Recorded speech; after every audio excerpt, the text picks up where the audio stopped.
Good morning and Bruchim Habayim.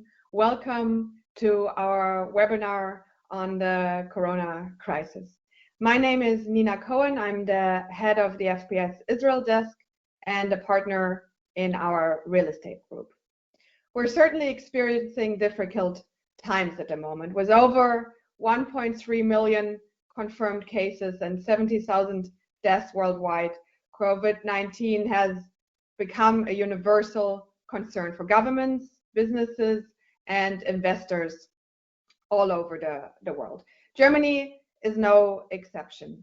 Restrictions, recommendations, and government support programs are quickly evolving.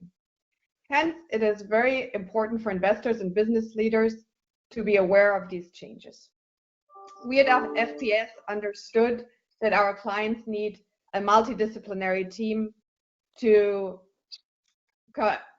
address these issues and these concerns, a team who keeps pulse on the changing environment and can advise them on the most important questions for these businesses, their businesses. That's why we created the Corona Task Force.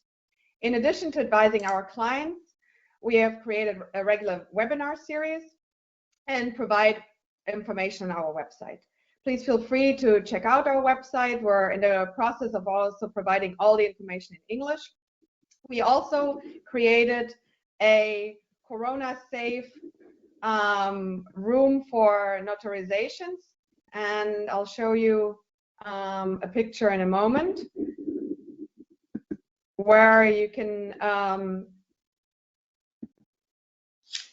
there it is. There you can see it. So if you need to have notarizations that need to be done in person at our office in Frankfurt, we created a special room where these acts can be carried out without any threats to the partaking parties.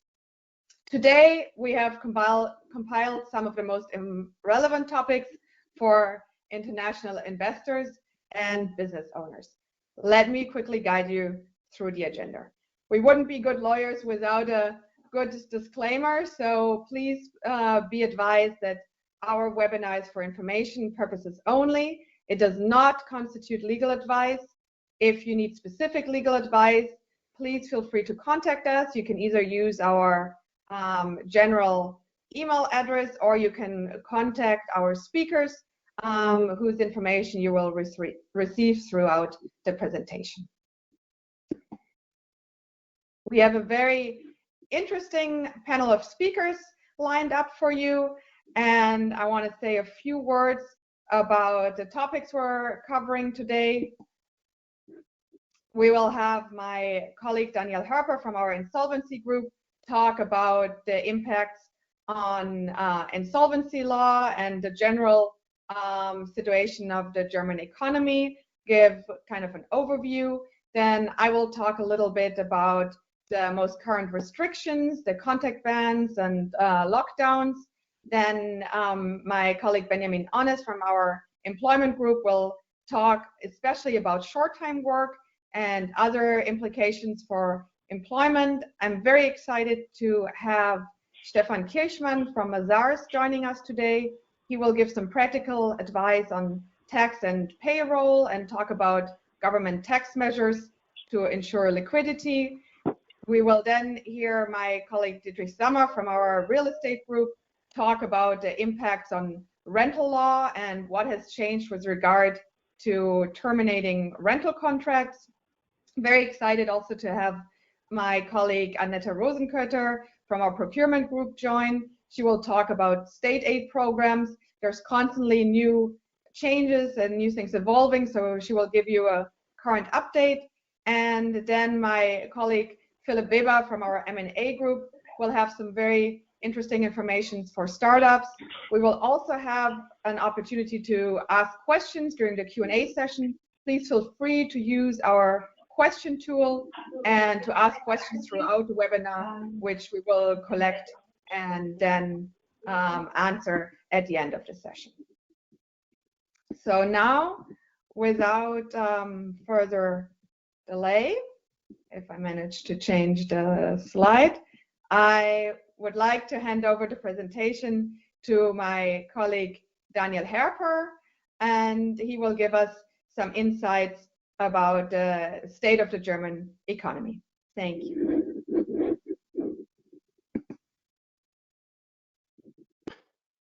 Thanks a lot, Nina. Hello, everybody. Also from my side, my name is Daniel Herper. I'm attorney at law at the Frankfurt office of FPS and also part of the Insolvency and Restructuring team, which is quite a topic these days.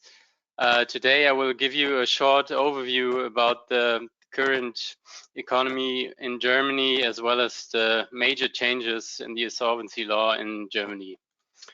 So today's agenda, just a second.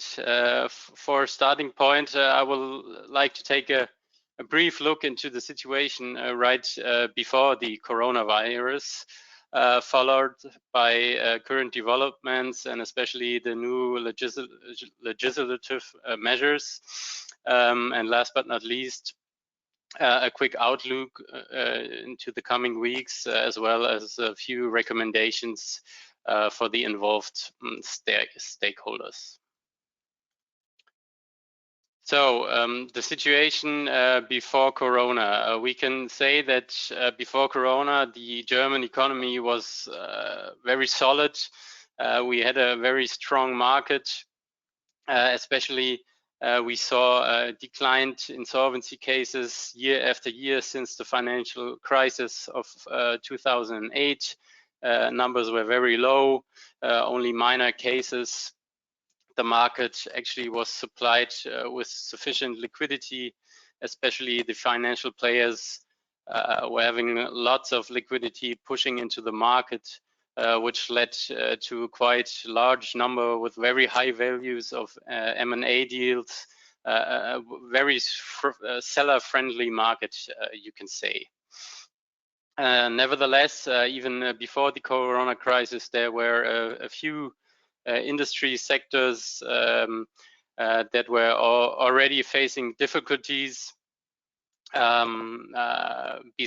healthcare and fashion, this was especially the automotive industry, which is essential and very important for the German market. A large number of automotive suppliers were facing economic difficulties. This was due especially to the so-called Dieselgate scandal, as well as to the change in e-mobility. So we experienced a large increase of need for restructuring advice besides operational advice. Also legal advice by lawyers was highly recommended. We also saw in the last month of the last year first major insolvencies of very large automotive suppliers, such as Schlemmer Group, Eisenmann, or SAM. But overall, you can say that before the Corona crisis, the German market was very solid, very stable. So let's jump into the Corona situation, which is a highly dynamic situation. You can say that's a very critical situation, with huge impacts on the German economy, which were never before in this speed and also in this value. We are facing approximately 500,000 German companies who have applied for short-time work, the so-called Kurzarbeit, to reduce their liquidity expenses. This is also a signal for lower demand for German products we're facing here. More or less everything is linked to these official requirements we will hear later on. Large number of industries are facing problems with these requirements, which normally leads into right away negative impacts on turnover. At the same time, these companies only have limited opportunities to reduce their expenses. So today, in the third or fourth so-called Corona week, we already saw big, huge insolvencies of huge players in the economy, especially Vapiano, Esprit, Maredo, and last but not least, the largest one, Karstadt and Kaufhof. Sorry for the short interruption here. I told him 3 times today, but nevertheless. Okay, so the so-called lawmakers got active quite quickly with significant changes in civil and insolvency law. We have set up, or they have set up, an extensive program for subsidies. We will hear later on from my colleagues as well. Focus is here to secure liquidity. We also have changes which brings the companies in the position to have one-sided, more or less, deferrals or postponements of certain liabilities, such as rent or lease, and partial wise also tax payments. And from my point of view, the most extensive and most important change here was the suspension of the obligation to file for insolvency, which is in place until the 30th of September this year. This sets out that a company who is caused to file for insolvency has no longer the obligation to do so as far as there is a direct corona impact. In this regard, our recommendation here is always to have a clear documentation on the situation day by day, what is happening with each company, how are creditors and suppliers reacting, how are banks reacting. This is very important for the stakeholders here to have a clear documentation. We also have a relief and reduction of liability risk for financing parties, parties who are now willing to secure liquidity or even grant new loans to companies. This also applies for shareholders, have a huge reduction of liability risk, which is quite helpful in these days. So last but not least, very quickly, we would like to give some stakeholders advice, especially for the management and shareholders of German companies. The most important thing today is so-called cash is king rule. Securing and supporting liquidity is of the essence. We always advise to have a conservative liquidity planning, especially showing the so-called corona effects. As I mentioned before, to take advantage of these so-called corona laws, you have to have a clear documentation that you are suffering from corona impacts. This is quite easily to do, to show in your liquidity planning. You should also take advantage of certain deferral agreements or postponement agreements. If you do so, please ensure that you have these agreements in writing. Oral or verbal agreements are binding, but nevertheless, for the documentation purposes, writing agreements are of the essence. The management especially should also take a deep look into the subsidy programs. They have a legal obligation to do so. They have the legal obligation to examine whether there is a possibility to restructure the companies even in difficult times. So please have a deep look into that. As a ultima ratio solution, as we call it, you can try to take use of these new so-called corona laws, the new regulations here. Nevertheless, our advice here is always try to avoid the occurring of a reason to file for insolvency, even in these difficult times. But you have a fallback plan here set up by the lawmakers. as highlighted here, as always recommended, a complete documentation is very, very important. And also, you should consider to set up a backup plan, which will also include judicial restructuring measures such as insolvency proceedings. Germany is a very restructuring friendly insolvency market. You can take use of self-administration proceedings. Even in insolvency proceedings, you can keep values alive and restructure the companies. So this was a very short overview from my part. Thank you very much for your attention. Once again, sorry for the little interruption by my colleague. I will take a coffee for this. And I now gladly hand over to my colleague, Nina. Wish you all lots of fun. Thank you very much, Daniel.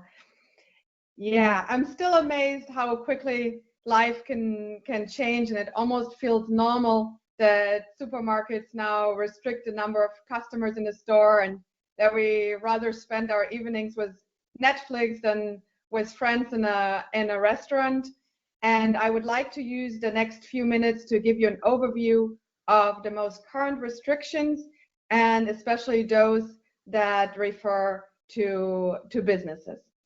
If you got the sense that restrictions applying in Munich are a little bit different from those in Hamburg or in Frankfurt, you're right. The situation is quite complex, and there's differences within Germany. So let's first look at who's actually in charge. All the regulations that we're seeing are based on the Infectious Protection Act, or the Infectious Disease Act. And this is a law that gives the competencies to the individual states in Germany.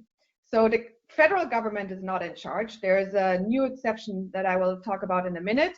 The World Health Organization is not in charge of restrictions in Germany. And also the Robert Koch Institute, which you might have come across in the news, they're quite regular, they make quite regular appearances in the news. They're also not in charge of setting regulation. They are, though, in charge of monitoring the situation and giving medical assessments that can then be the basis for restrictive measures. Who is in charge? It's mostly the state governments of the federal states in Germany. They can issue ordinances and regulations. We've seen that a lot during the last weeks, almost on a daily or a few daily basis. And also the local health authorities are in charge. So if there's a specific issue in a city, say an infection hotspot, or there's a specific threat, then also the local authorities can act. We saw this especially in the early days of the corona crisis, where sometimes cities would take measures, for example, and forbid soccer games or forbid certain events. And still today, even with state regulations, sometimes you have additional layers of regulations or of restrictions within local authorities. So what's the exception to the rule, as there always is an exception to the rule?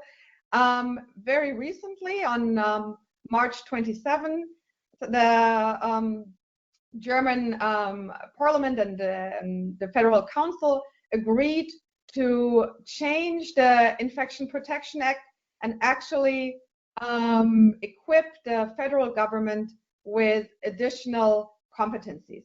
They refer especially to ensuring the medical sector, the efficiency of the medical sector, and to border controls.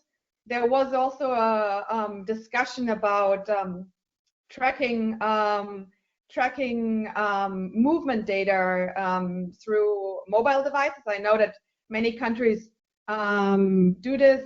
Israel is relies also heavily on this type of information. But there was a lot of controversy around this in Germany, and a lot of pushback, both within the parliament but also within society. So it was put on hold for now, but we'll see if it maybe makes a back appearance. It's now again in the discussion with regard to exit strategies. So getting out of the current restrictions might mean to apply certain tracking measures. Maybe they might, deliberate tracking measures that people install an app on their phone.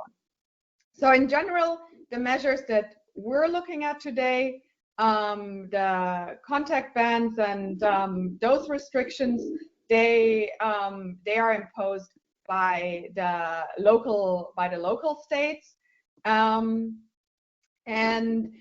it depends. You can see that it depends a little bit on the states. Even though the government decided on March 22nd, the federal government together with the state governments decided on a general contact ban that was supposed to be only for 2 weeks. It was now extended for another 2 weeks until April 18th, or in some states also April 20th, and we'll see if it might be extended even beyond that.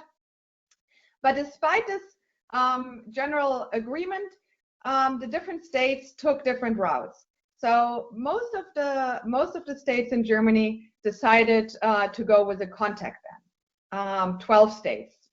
Berlin is an example. Hessen is an example. What did they do? They instituted rules that basically say that outside of the immediate household, you're only allowed to gather with one more person in the public arena or in the public space. Obviously, there are exceptions, for example, with regard to going to work, using public transportation, giving blood donations, court hearings are an exception as well. Then there are those states that decided on an exit restriction. So instead of focusing on the public space, they focus on the apartment. The most famous one is probably Bavaria, because they came very early with their restrictions. So there you're forbidden from leaving your apartment unless you have a specific reason that's stated within the regulation. And in Bavaria, you're only allowed to leave without the members of your household, with the members of your household. In other states like Saarland or Saxon, you're allowed to leave with one additional person outside of the household. There, of course, too, you have exceptions to go to work, to do shopping, to go to the doctor. Obviously, you're allowed to leave the apartment. All states have distance requirements. So even if you're allowed to come together with people, you have to keep 1.5 meters distance. And it's important also for employers or for business operators to take measures to ensure this distance. Also, all states have general clauses that basically say that you have to reduce social interaction to an absolute minimum. And we'll come to that again later, that these general rules apply even outside of the public arena. In addition to these movement restrictions or regulations for social distancing, we also have operating restrictions and operating prohibitions. The newest ones refer to restaurants and to personal care businesses. Personal care businesses are, for example, hairdressers or tattoo studios, everything that basically gets people physically close together. But never forget that these are only the most recent restrictions. There's still earlier restrictions in place, especially with regard to retail, with regard to hotels, events. And it's very important to always check whether it's an operating restriction or really an operating prohibition. So for example, hairdressers are prohibited from providing their services. On the other hand, restaurants can still do takeout. They can still do pickup if they ensure hygiene requirements. And also online shopping is a very important aspect. All the regulations exclude online shopping. So it's still possible to sell goods through online shopping, and also obviously to deliver them through online shopping. So a quick word about the fines and criminal punishments for violations. Most of the states in Germany now have instituted very specific fine catalogs, and it really makes sense to look at the different catalogs where they have very, very specific violations of the new rules and how they're fined. In general, fines can go up to 25,000 euros for repetitive violations. Just to give you maybe a sense of what the normal fines are. So violations of the contact ban are usually punished with 200 and 250 euros.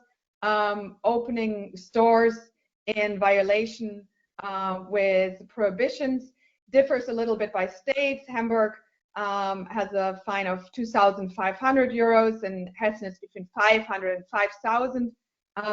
So it's around that area. In addition, this can also be not complying with the rules can also be a criminal offense. So, for example, violations of the contact ban, intentional violations of the contact ban, and refraining and not obeying an additional order to refrain from the violations can be punished with up to 5 years in prison. So let's finally look at a few of the cases that we were involved with in the last week, so that a lot of people came to us and asked us. I think the most asked question was, does this apply also to my business? Does the contact ban apply to offices, for example, or to construction sites? Since I work in the real estate sector, we were asked that also quite a bit. Again, here it's important to remember that the element the contact ban focuses on is the public arena or the public space.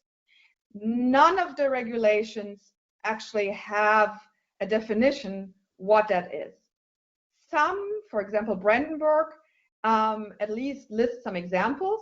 So they say, especially this refers especially to streets, to parks, to squares, all sorts of traffic facilities, green areas, things like that.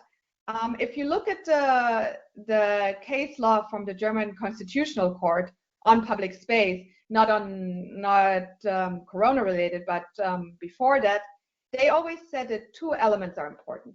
One is that it's publicly accessible, which doesn't necessarily mean that it has to be free or that there's no maybe timely restrictions, but it's accessible to the broad public or to the open public, and also that it serves a certain social discourse, so that it's an area where people come together to interact with each other, to socially discourse. And obviously that also makes sense because those are the areas where the virus is most likely to spread.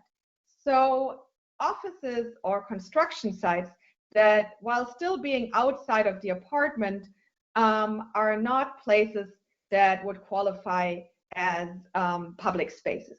Same is true, for example, for stores that are still allowed to be open. They don't serve a social discourse. So those are not public spaces. However, they still need to they still need to obey the distancing rules. So even in those areas, if the contact ban doesn't apply, you still need to follow the distance rules, and it's very important to structure the work in a way that these rules can be followed. Obviously, there are exceptions. If on a construction site, 2 people need to lift something up, and they need to be closer than 1.5 meters, that's an exception if the work absolutely requires it. But in general, it's important to keep those regulations. I already mentioned private gatherings. In general, the rules do not apply to private space, but like I said, there is this general clause to reduce social interaction as much as possible. And we have seen cases, actually, for example, in North Rhine-Westphalia, where private birthday parties that got a little bit out of the normal household size were ended by the police, and fines were imposed. So there is also there are also restrictions that apply in private spaces. Finally, mixed businesses is something that we oftentimes get asked by clients.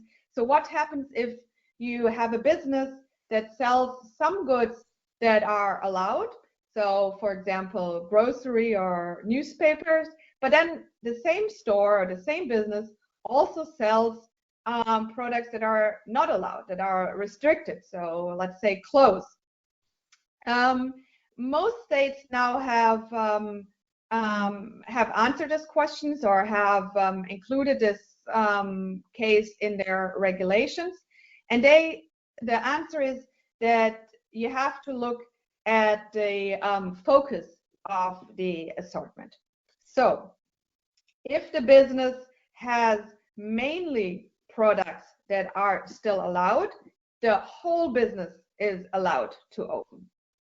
If the business has mainly products that are not allowed under the new regulations, only those parts of the business that sell allowed goods can open, if it's technically possible. So if it's possible to basically close off the areas in the store where clothes are sold, if that's the majority of the store, then the smaller fraction of the assortment can still be sold. Obviously, again, keeping mind of the distancing requirements and all the general requirements that apply. So bottom line, it's very important to look at the type of business that you're carrying out, to see what is it that you're actually doing. Is there maybe a way of shifting to online business instead of offline business? And it's also very important to look at the location, because there might be, even though there is an effort to streamline restrictions on a federal level, there might be certain differences within the states that apply.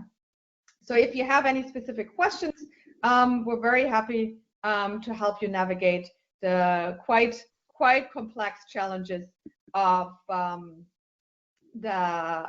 these restrictions. Thank you very much, and I would now like to hand it over to my colleague Benjamin Onnis from our employment group, who will talk about short-time work.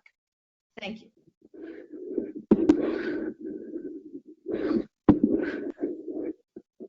Yeah, thank you so much, Nina. A very interesting presentation.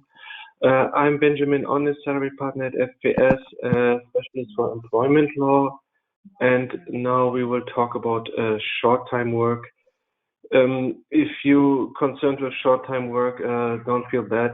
Everybody is doing it right now in Germany. If you're not concerned with short-time work, then you can be also very happy you did everything right. That you're not concerned by this crisis, but I guess it's very interesting in both ways. So the agenda, what about short-time work? We will talk about what is short-time work in a German law sense. Then the second part is what is the legal basis for short-time work? And the third part, we talk about the short-time work allowance. So what about short-time work? Short-time work is a legal solution in German labor law, because according to German labor law, the employer cannot just shorten the salary or cannot just shorten the working time. So you need this special legal action that's called short-time work. It's part labor law and part social law. And it means that the employer can reduce the regular working hours. And because the regular working hours are reduced, then accordingly the employer has to pay less according to the reduction of the working time. And then this happens on the labor law level, and then on the social level, the employees can claim short-time work allowance, which is paid by the state. And this is a big benefit of short-time work, because then the employees, they work less, but can still collect the short-time work allowance, so they would receive more money according to the time actually worked. And the employer, on the other hand, he pays less in a time of crisis. The whole sense of short-term work is to avoid terminations. So you can also not terminate your employees at the time of short-term work. On the other hand, so when can you do short-time work? Lots of people think they can just do it now because it's in the media and everybody's talking about it, and the government implied some new laws for short-time work, but this is just the social law level. On the labor law level, you still need a legal basis for short-time work. I want to go to the next, but there it is. So, and this, on the labor law level, you need a contract, and this contract must say the employer is allowed to instruct short-term work or to introduce short-term work. So you need a legal basis that can be in the employment contract. Like we at FPS, we have standard clauses in our employment contracts that we give to clients.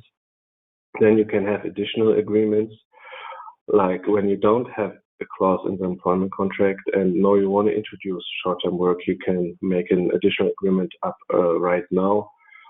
But of course, the employee would have to agree to it. Then other legal basis could be a notice of change. This is some special termination in German labor law. It means that you terminate the employmentship and also at the same time offer a new employment agreement to different conditions. So now you can terminate the contract and give a new contract, and in this contract the employer would have the right to introduce short-term work. Then you could have collective agreements or company agreements when you have a works council in your company. So this is the most important thing to know is you need a contract where the employer would have the right to introduce short-term work. If you do not have this, you cannot introduce short-term work according to German law. If you have a standard clause in the employment contract, it normally says that the employer has a right to introduce short-time work with a notice of 3 weeks, and he can shorten the time down to his decision. This is considered as valid, and then the employer could shorten the working time to 50% or also to 100%, which means then that the employee would not work at all, and the employer would not have to pay the salary because there is no work, and the employee would still get the short-time work allowance. So in this case, it's not that bad for the employee because he does not have to work and he still get some kind of compensation. If you have a company agreement with the Works Council, then the Works Council has to agree to the amount of the new work time, of the shortness of the working time. So he has to give his confirmation about the percentage will shorten, and also when the short-time work starts and when it stops. And if you want to change the short-time work, you also have to have the confirmation of the Works Council. This is that. Then we go to the short-time work allowance. This is slow now.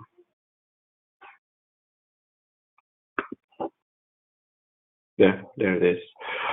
Okay, so this is not labor law anymore. No, this is no social law. And the claim of short-term work allowance requires that first, you have a significant loss of work, which means that 10% of all employees of the company have to be suffering short-term work. So when you have like 100 employees and you just introduce short-term work to 5 employees, then they would not be eligible to short-term work allowance. So it has to be at least 10%. This benchmark was just introduced because of the coronavirus crisis. Before it was 30%. Also, these 10% have to have lose their working time in an amount of at least 10%. So when you just shorten your working time with an amount of 5%, then the employees could not get a short-term work allowance. Then at least one person is subject to the social security contribution in the company. So if the workers of the company in Germany don't have social security, then of course they cannot get short-term work allowance because this is a social security benefit. This pays from the state, and if the company doesn't pay contributions for the employees, then they cannot apply for it. Then, of course, these employment contracts can't be terminated, so you cannot terminate the employment contracts and then apply for short-term work allowance, because the short-term work allowance should just hinder the termination of the employments and help the people to keep their job in times of crisis. Then the short-time work has to be reported to the employment agency. So you have to do an application and also tell the employment agency that short-time work is introduced. All the application has to be filed by the employer. The employer also has to pay the short-time work allowance upfront. That means he has to calculate the short-time work allowance himself, has to pay it, and then get a reimbursement by the state, by the employment agency. And if the application of the employer is turned down by the employment agency, the employer is also liable for the short-time work allowance. So he cannot get his money back from the employees and say like, okay, this didn't work out. Employment agency said no. Give me my money back. That does not work. The employer is liable for the short-time work allowance. So they have to take great care at the application process and check first if all the legal requirements are met. The short-time work allowance is 67% of the shortened of the difference between the working time. In the case that the employees have kids, if they don't have kids, then the short-time work allowance is only 60% of this difference of the working times. But there are talks now in Germany from all parties to raise the short-term worker loans to 80% or to some other amount. So I guess they will raise it soon in the future. So this was my small presentation. Thank you very much. And now I give the word to Mr. Stefan Kirchmann and some tax advisory, and thank you very much. Yes, thank you very much. Hello, everybody. Good morning. Shalom v'tzaharaim. I would like to talk about the government tax measures to ensure taxpayers' liquidity within the next 10 minutes. Okay, I'll go back. Sorry. So generally, I mean, it's a common understanding, not only in Germany, but I would assume also in Israel, that people complain about governments and in particular about the local tax authorities. This time, with regard to the Corona crisis, it can be said that the German government and the Ministry of Finance made a very good job by acting very fast and implementing certain measures in order to ensure that taxpayers have sufficient liquidity in order to avoid both the dismissal of employees and, of course, insolvency filings. My colleague Daniel has talked about this in more detail earlier this morning. So let's see what's in this package up to now. In this package is a deferral of tax payments, a reduction or refund of advanced tax payments, a waiver of enforcement measures or late payment surcharges, and there are certain tax benefits for employees. The practical problem that we realized within this short period of time is that not all measures are handled accordingly by all German states, and even within the German states, there are different approaches by different tax offices. I will talk about this a little bit more in detail when I come now to the different tax sections. So let's start with value-added tax. What the government suggested here is that taxpayers can apply for an extension of VAT payments. It's a tax payment deferral. Currently, it's up to 3 months. However, it's important to mention that you cannot now apply for a deferral for the next 3 months. You have to apply on a monthly basis because you can only apply for a deferral if the taxes are already due. This proposal includes in particular payments in connection with the upcoming advanced value-added tax returns for March 2020, which is generally due on April 10th or on May 10th. It might also be applicable to the February filing if your deadline is April 10. And the deferral, which is important, should not trigger any interest or penalties. From our practical experience so far, when we started this process and filed the first deferral applications for our clients, we were just referring, as a government suggested, as a public opinion suggested, to refer to the Corona crisis. What we learned as of today is that most of the tax offices accepted this approach, but we get also some refusals, and the tax authorities insisted, or the tax offices insisted, on a more detailed explanation. So our advice now is, if you consider to file such a deferral application, try to put some reasons already in the application, not only by referring to the Corona crisis, but also why you are hit and how you are hit. I think that would avoid that you have to go extra rounds and waste additional time before you got the grant from the local tax office. The second item with regard to value-added tax is the opportunity to apply for a refund of the 2020 special VAT prepayments, which were due already in February 10th, 2020. So if you have a business and you had a VAT balance where you had to pay in 2019 VAT to the tax office and you filed for an extension, you had to pay 1/11 of the last year's total VAT liability to the tax office. And now you can apply for a refund of the special prepayment without any negative consequences. The 1 month filing extension will still be granted, but you would receive some money back. We successfully already applied for certain refunds in the state of Hessen. The problem is here, as I mentioned at the beginning, that not all German states currently taking this approach. So you need to explore or maybe talk to your local tax office in order to figure out whether it's possible to get a refund in the area where you are tax registered. A quick glance on the income tax side. If you had a successful business last year and you made profits, it's safe to assume that the tax office has assessed corporate income tax and trade tax prepayments for the year 2020. And with a new regime, you can now apply for a reduction of the corporate income tax or trade tax, or it also applies to personal income tax prepayments 2020. And this is valid until December 31st, 2020.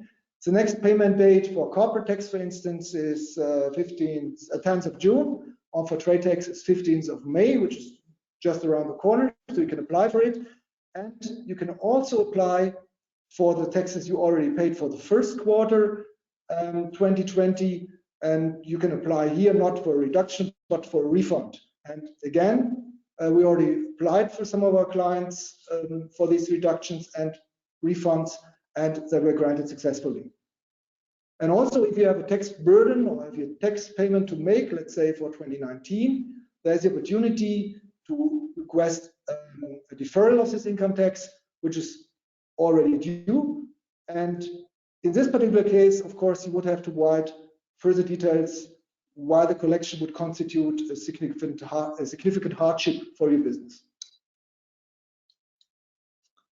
A quick glance on wage tax, which is the employees withholding tax in Germany.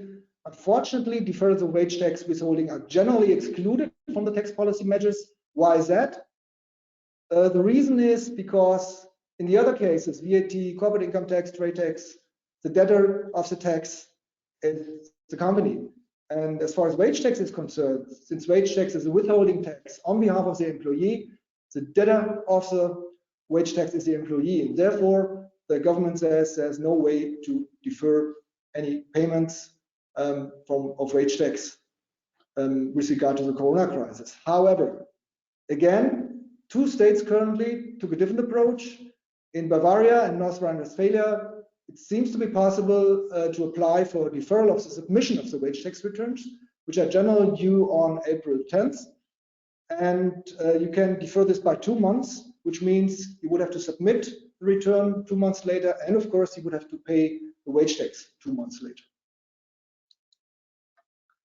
Social Security tax. Social Security tax, this was the last authority who came out with their statement. It took a very long time compared to the rest.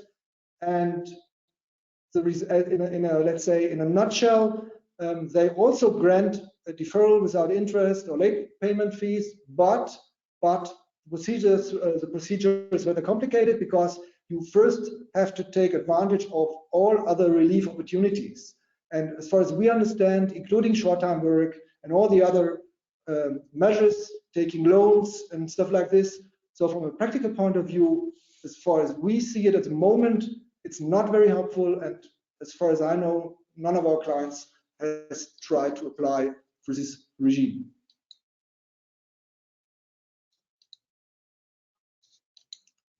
Okay, last but not least, tax benefits for employees. There's a pretty new rule in place, which has been published last week, that employers can make a one-time payment up to 1,500 euro or grant benefits in kind of the same value to the employees without suffering income and social security tax. So this applies to everyone, not only to special business areas like, let's say, nurses or hospitals. This applies to everyone, and employers can take advantage of this regime until between the period of March 1st and December 31st. And these payments, it is of course mandatory, needs to be made in addition to the regular salaries. So you cannot just convert an already agreed salary to a tax-free one-time payment. Furthermore, employers can reimburse employees with children aged below 14, which suffered unavoidable costs for childcare in connection with the Corona crisis. I would assume that there are many people around who have this problem, who are facing this problem because of the closing of schools, kindergartens, etc. And one last comment on the short-time work. It's not a tax issue, but we are currently running a lot of, let's say, simulations, payroll calculations out of our system, because this is really a new animal, so to speak. Also, the law is in place for many years, but based on my experience, apply to certain areas only. And there is one thing which is very important. We realized that our clients thought, okay, we can get 60 or 67% of the net salary for employees, but you have to be careful when you consider high fee earners or high salary earners, because this calculation is only based up to the social security threshold of 6,900 euro. So if you reduce the salary of a high earner, it could be that there's no government benefits for this particular person available. And the very last comment, the short-time work payments, so-called Kurzarbeitergeld, is exempted from both income tax and social security tax. However, also it is exempted from income tax. It is considered when calculating the employee's individual income tax rate in connection with the annual income tax filing. So employees should not be surprised if they pay tax on the income, because all of a sudden, due to the Kurzarbeitergeld, the individual tax rate increased, and this was not considered during the monthly payroll. Thank you very much for your attention. I would like now to hand over to my colleague Dietrich Sommer. He will talk about the crisis-related exclusion of the landlord from termination. Thank you very much. Thank you, Stefan. Yes, hello everybody. I hope you are not exhausted after taxes and Kurzarbeit, etc. I would like to give you just a brief introduction to the new legislation on the tenancy law. And as you already can see here from the headline, I think this is the main and the important idea of the law. It's not about the permission to reduce the rent, but it's about the exclusion of the landlord from the termination. So the obligation to pay the rent, that is not cancelled. So there is no general right to refuse payment, and you have to quite be sure that just the landlord is not allowed to terminate a contract, which he could do otherwise because of the rent shortfall, but in this special circumstances, he's not allowed to do so. And with the idea of the reduce of the rent, which the law is not dealing with, to make this quite clear, and sometimes it's discussed this impossibility of a guarantee of contractual use or the breach of a contract, then that maybe will lead to also to a right to reduce the rent. But if you have a look at the reasons for the law, I think these cases are quite unlikely to be applicable. So therefore, we concentrate on the law and the idea they have. So there has to be a link between your delay of the rent payment and the COVID. There is a kind of burden of this proof, and that has the tenant. We will see, of course, until now we do not have any court cases about this, or we don't have any court decisions about this and dealing with a new law. How will this be, this link? How strict will court be with this burden of proof? And I think they will be not too strict, but we have to see and wait. Then the next is you really have to make a difference between this inability to pay, this you will need, and not the unwillingness to pay. If you just think, well, I will not pay the rent because I do not know what will come in the next month, or I will need some money, as we heard, cash is king. But in this case, and this law here for the tenant speaks about, or has the idea that there is an inability to pay. And of course, if the landlord has any other grounds for termination, any other breach of the contract justifying a termination, then he can terminate the contract. Just a short view on this timeline. The law is just dealing with April, May, and June 2020. Just this rent is part of the law, and the tenant then has to make good the rent until the June 2022.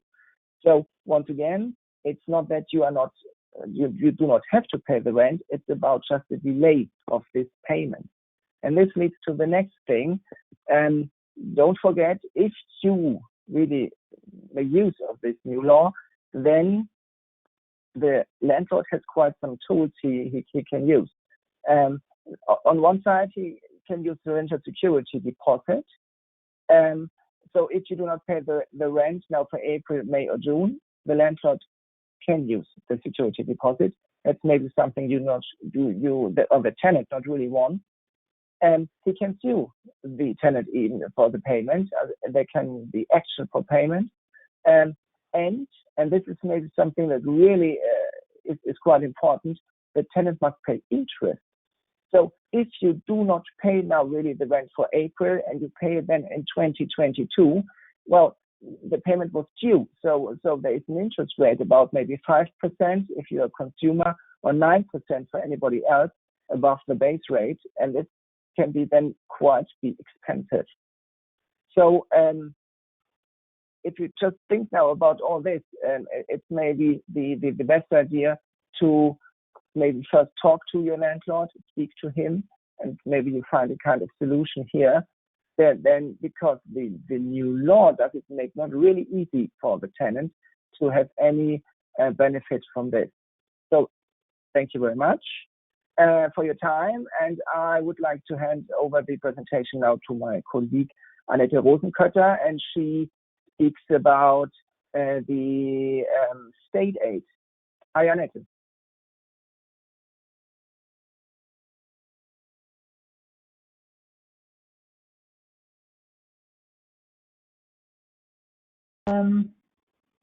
So good morning, everybody, from my side as well. My name is Annette Rosenkötter. I'm working in the field of public procurement and state aid.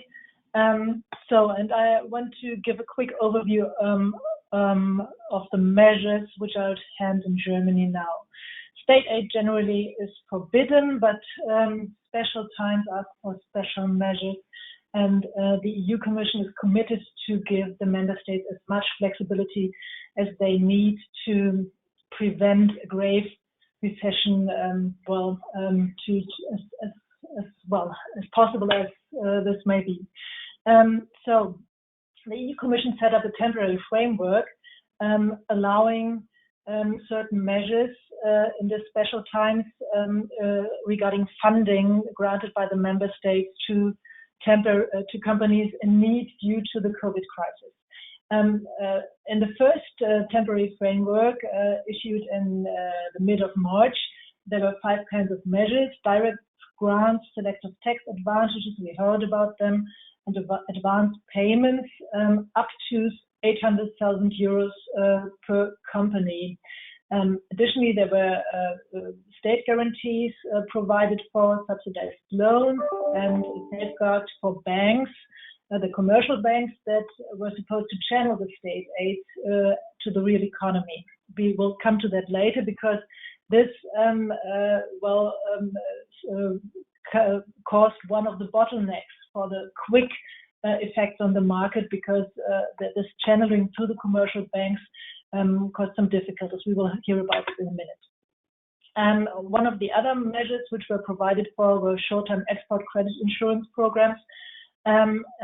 This package was supposed to give the member states some leeway in dealing with the crisis.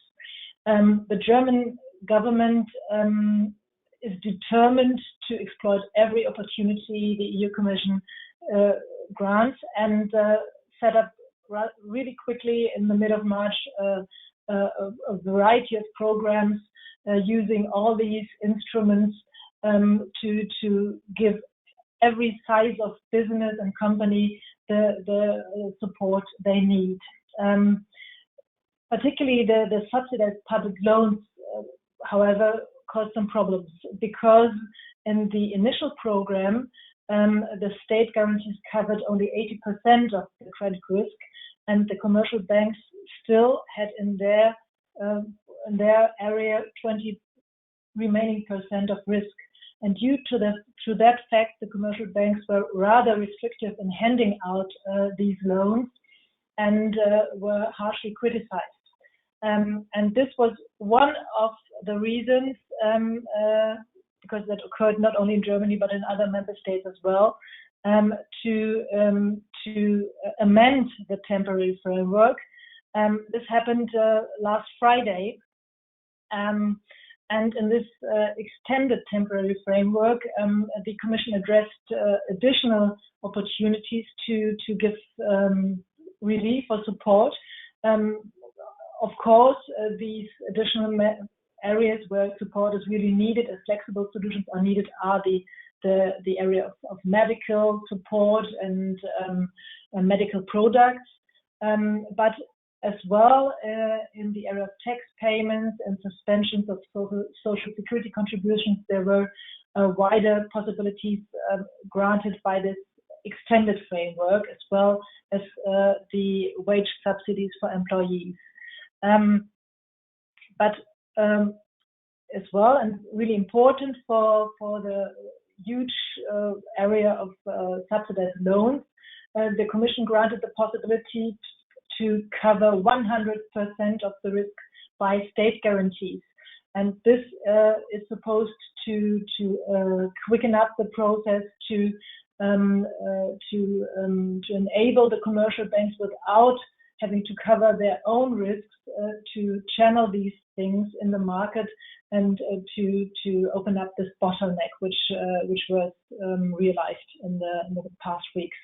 And the other thing which is really important, that these measures can be combined with already existing other support measures, which were granted under the so-called de minimis program, which is for smaller and really flexible aid programs. You can grant up to 200,000 euro, and this can be now combined with the 800,000 euro. This is still, for big companies, not enough, but this is the programs which are quite easily to make use of, and Germany uses all these programs which now are opened up by the EU Commission and this temporary framework. So now it gets a bit more difficult. The bad news is the funding programs in Germany are really very, very confusing. Due to the federal system, we have a multitude of different programs. Each public bank in nearly each state of Germany has its own program, and we have additionally federal programs which are channeled through the KfW mainly. And it's constantly evolving. And I really want to stress that the German government listens into the market, and the government agencies react very quickly if they realize that certain programs don't have the effect that they aim to have. So really, literally every day, new programs come on the market. And we try to keep track, and we have an overview of all the programs on our website. Unfortunately, it's only in German, but due to the fact that it's every day there are no programs, these programs are mainly only in German. We have an overview which has now 47 pages, but we try to make it as comprehensive as possible. Today there is supposed to be a new version to place on the website, so if you want to take a look, and of course if you have particular questions regarding one possibility or the other, we happily assist, especially in this region in Hessen. We have got quite good connections, and we could address questions regarding the possibilities of funding as well directly with the authorities. Well, thank you very much. That was state funding in crisis in a nutshell, and I'd like to hand over now to my colleague Philipp Weber. Thank you very much. Hi, good morning, everybody. From my side, my name is Philipp Weber. I'm partner with the Corporate and M&A department, and I'm specialized on venture capital and startup financing. Therefore, today I would like to give you a short briefing for startups and the material issues startups have to consider in the Corona pandemic. So first of all, I would like to give you an overview on my view of the general situation of startups. according to a survey of the German Federal Association of Startups, about 9 of 10 startups are negatively affected by the corona crisis, and about 70% of the startups have fears of existence. From my point of view, and last Thursday we discussed this matter in our webinar event, the situation is quite different. It depends on the industry the startup is in, and it depends on the phase where the startups are in.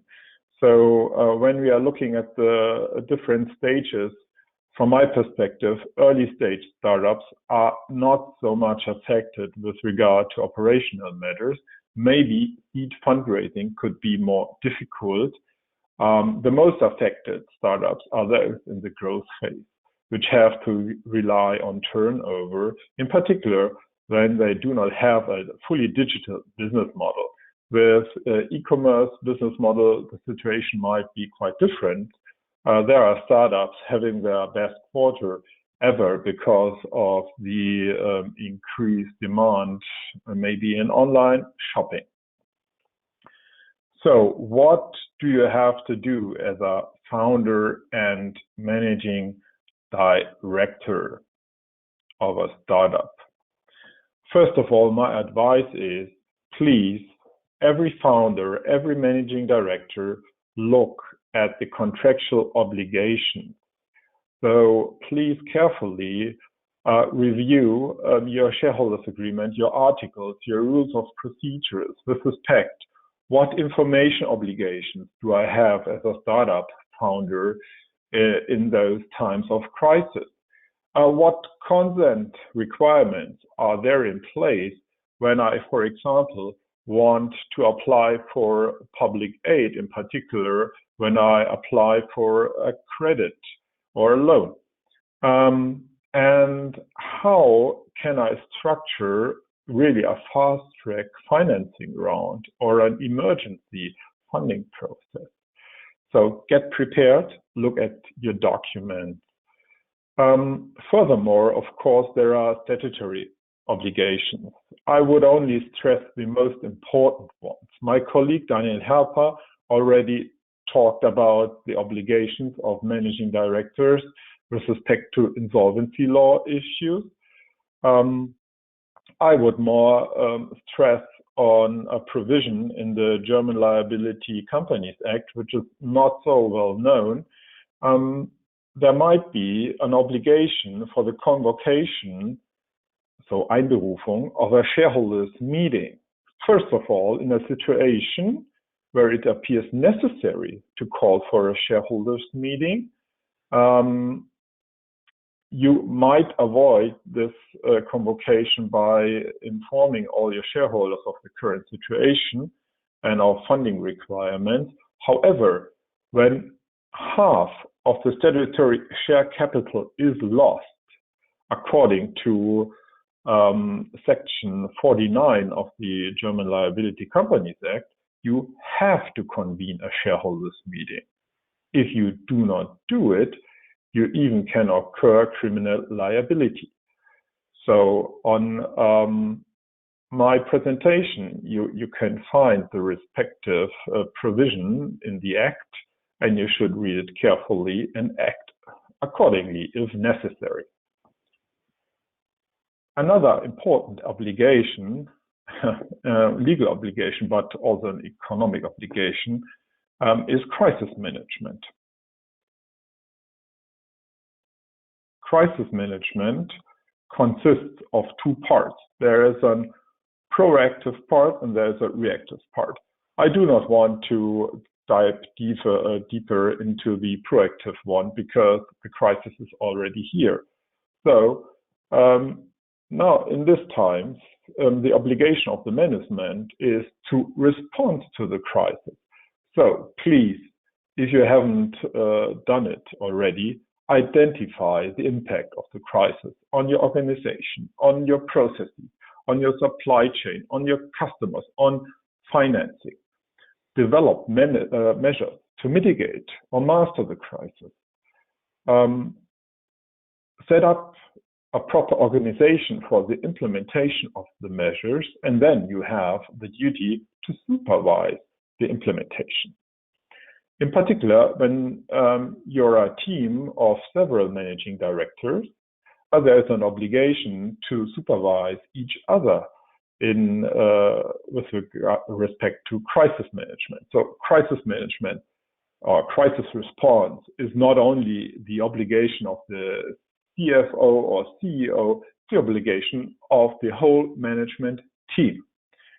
And therefore, there's also an increased obligation of supervision between the team members and also between for the supervisory board or advisory board, if any.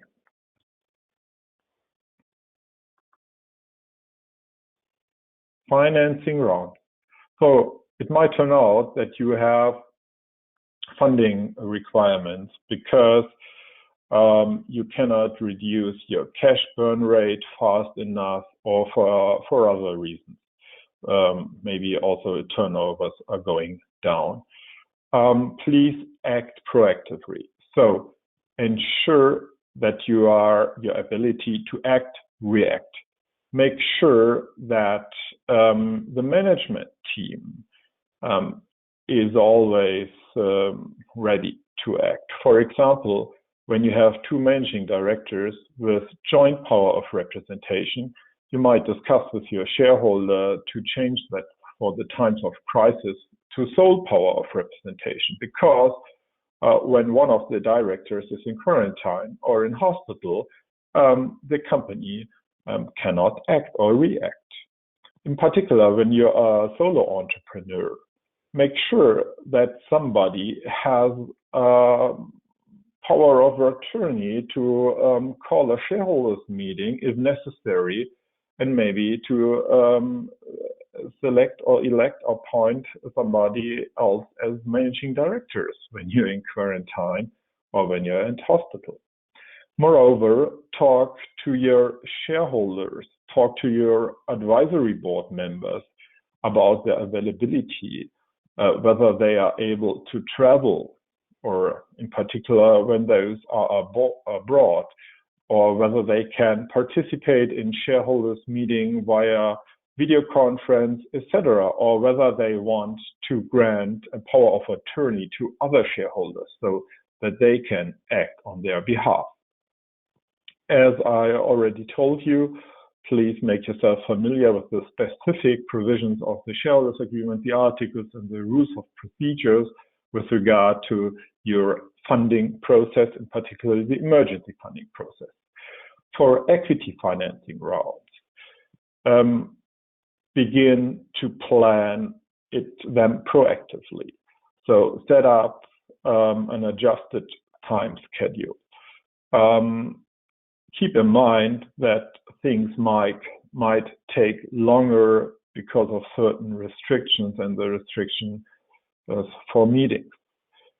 Try to keep the period between signing and closing short, as you never know what happens in between, in particular when you need official permissions, etc.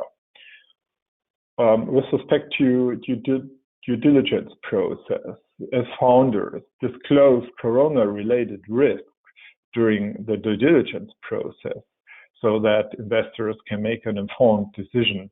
And also be careful when granting or negotiating representations and warranties, because the situation might change on a daily basis.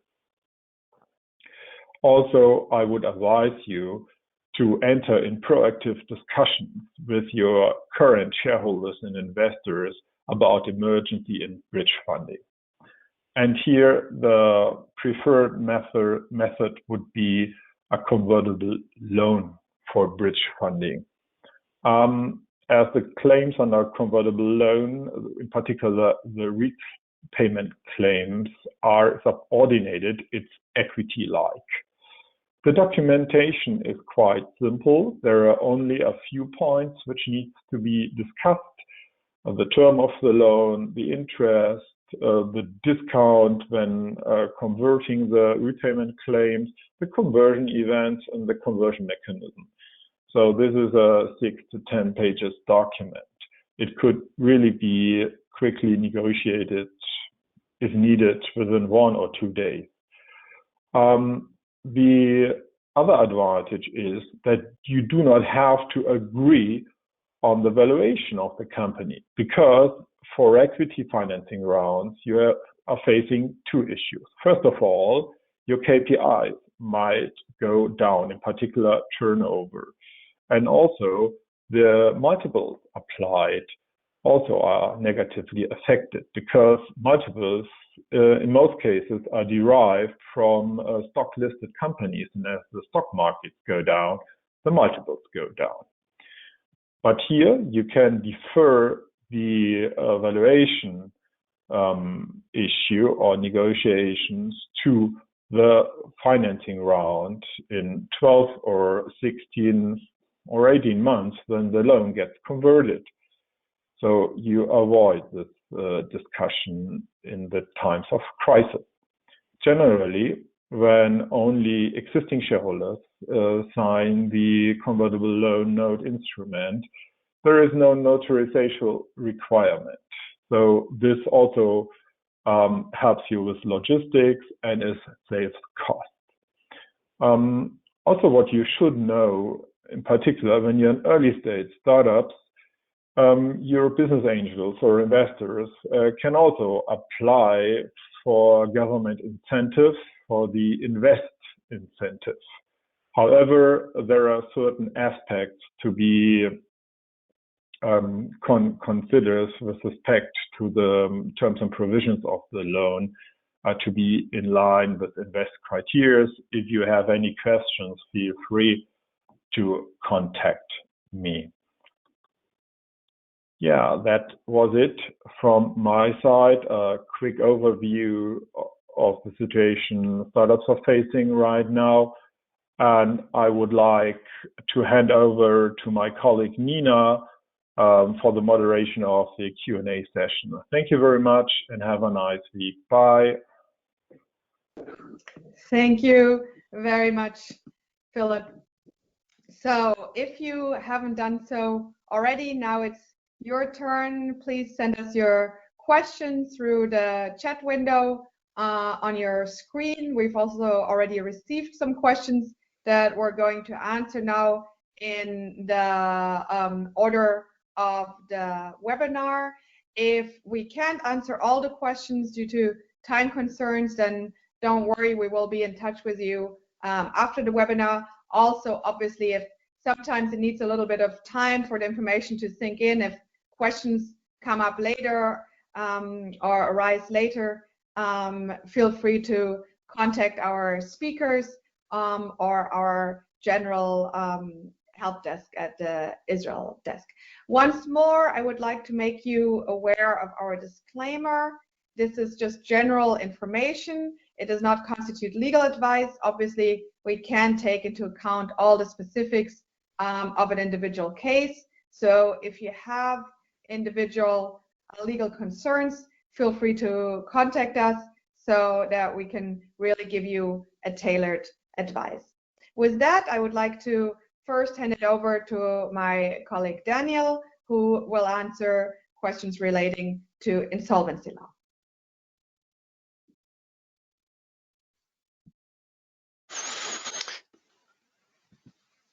Yes, thanks a lot, Nina. Thanks also to my other colleagues. We received a question regarding public takeovers, whether there have been any public takeovers so far, or whether there is some kind of scheme in place to set the public sector in a position to take over private companies. As far as we are informed, there have not been any public takeovers due to the coronavirus so far, but this is in discussion and most likely will take place, especially as far as the target company is of high importance for the German structure, for the economical infrastructure, then for sure we might see, as in the past in the banking sector, also see public takeovers. But so far there has not been any takeovers. Yeah, once again, also thank you from my side. I would now take over or lead over to my colleague Nina again.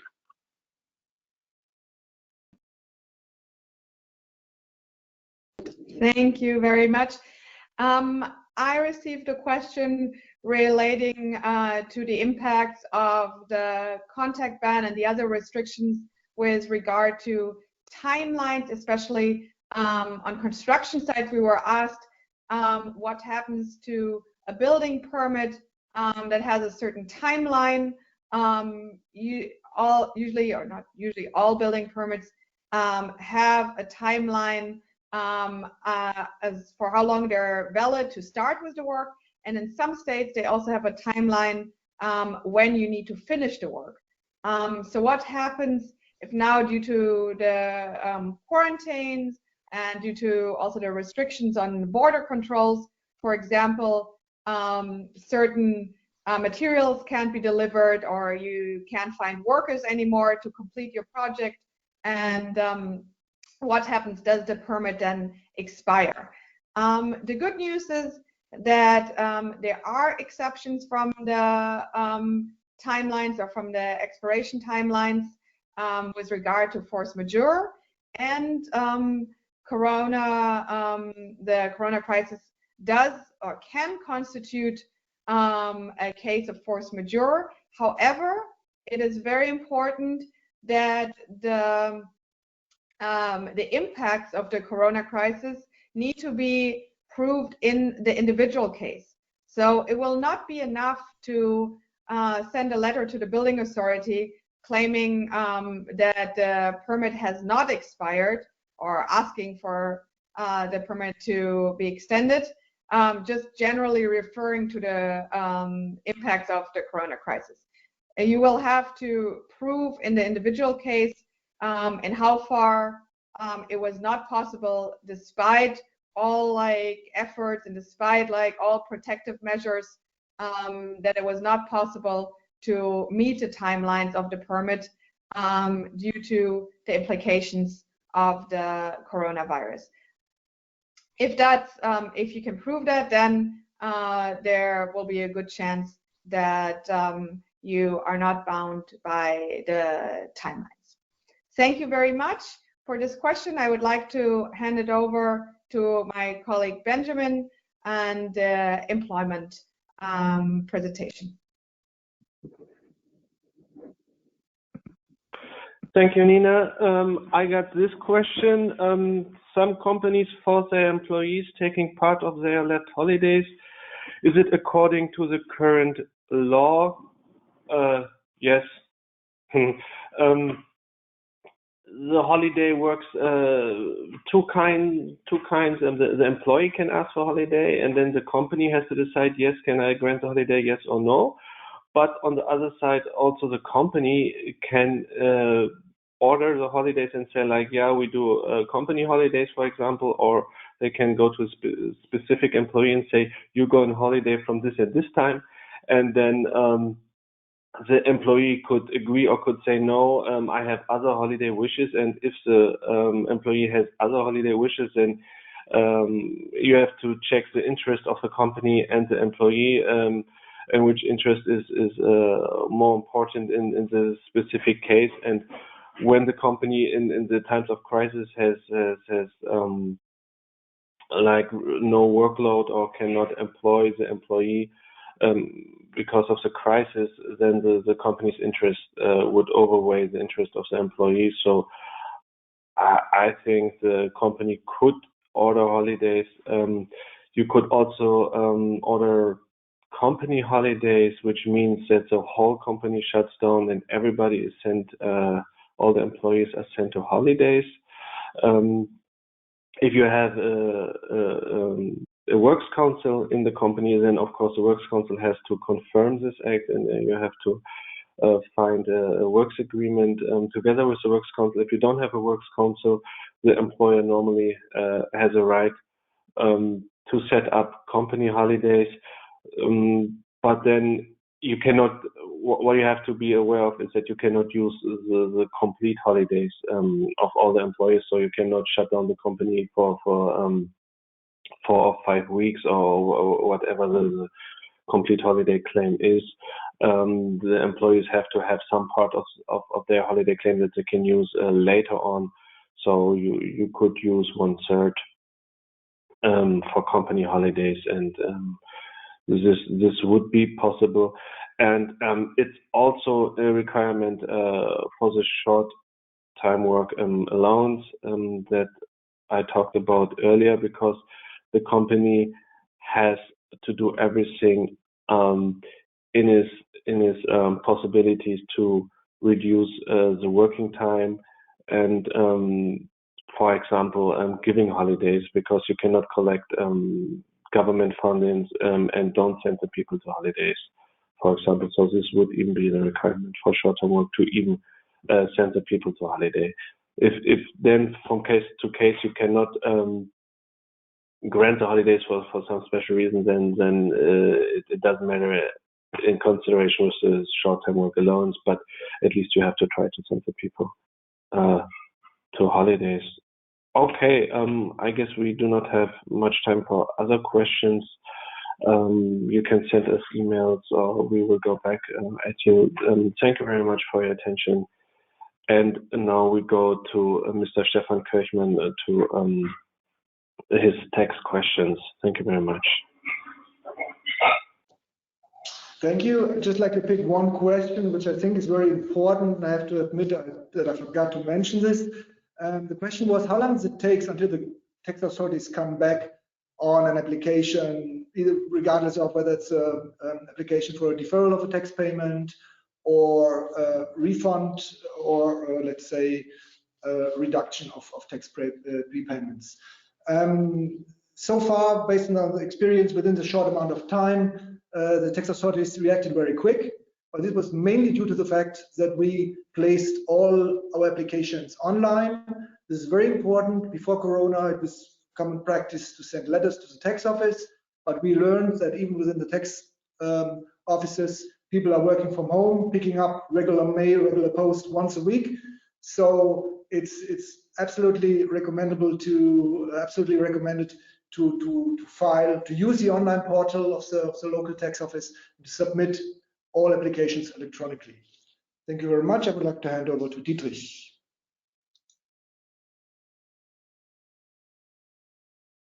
Yeah, thank you. I think there have been quite a lot of questions, but I think it's the best way to answer just this one more general question, and that was about the scope of the application of this new law. Is it just for commercial or even for residential? And yeah, it's for both. So there is no difference between these, and it's really that this law applies for any kind of rental agreement. So I think that was the main question. So I would hand over then to Annette. Annette, any questions you will answer? Yes.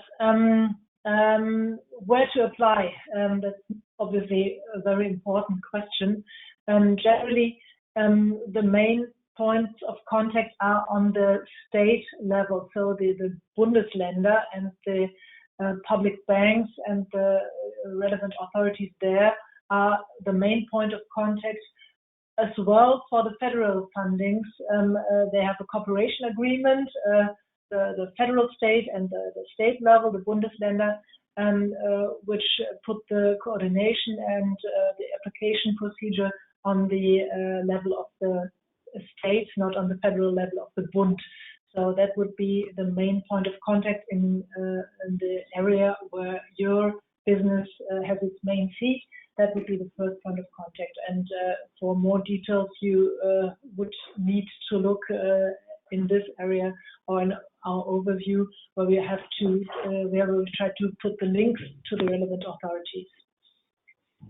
So that was my area. I will hand over to Philip again.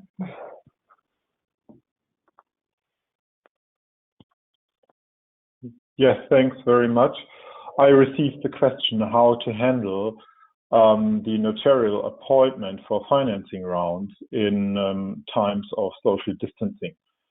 So I would advise you to use proxies, powers of representation, if possible. You can also use a proxy without power of representation and then approve the deed at your local notary.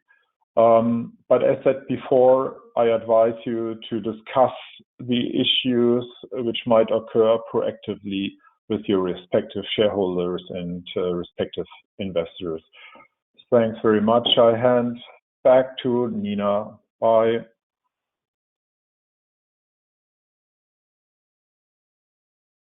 Thank you very much, Philip, for answering the last questions.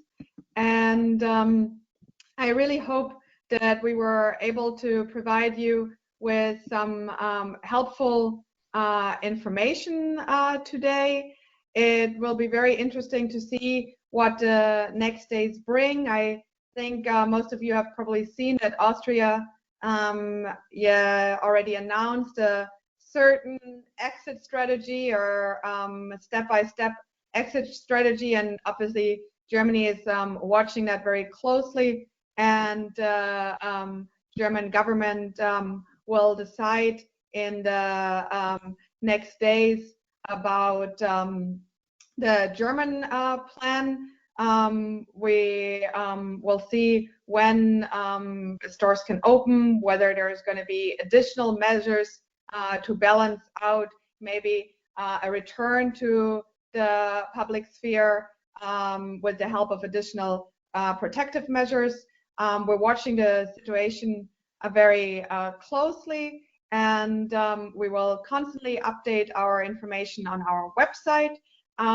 We will most likely have another English webinar after the holidays, updating you on the most current changes. Until then, feel free to contact us with any questions or concerns you might have. And I wish all of you nice holidays, even though they probably won't be with the extended family or friends, but at least the weather should be good here in Germany, and I'm sure the same is true in Israel. Chag Sameach, stay healthy, stay safe, and please keep tuned in for our most updated information on our website. Thank you for your attention, and goodbye.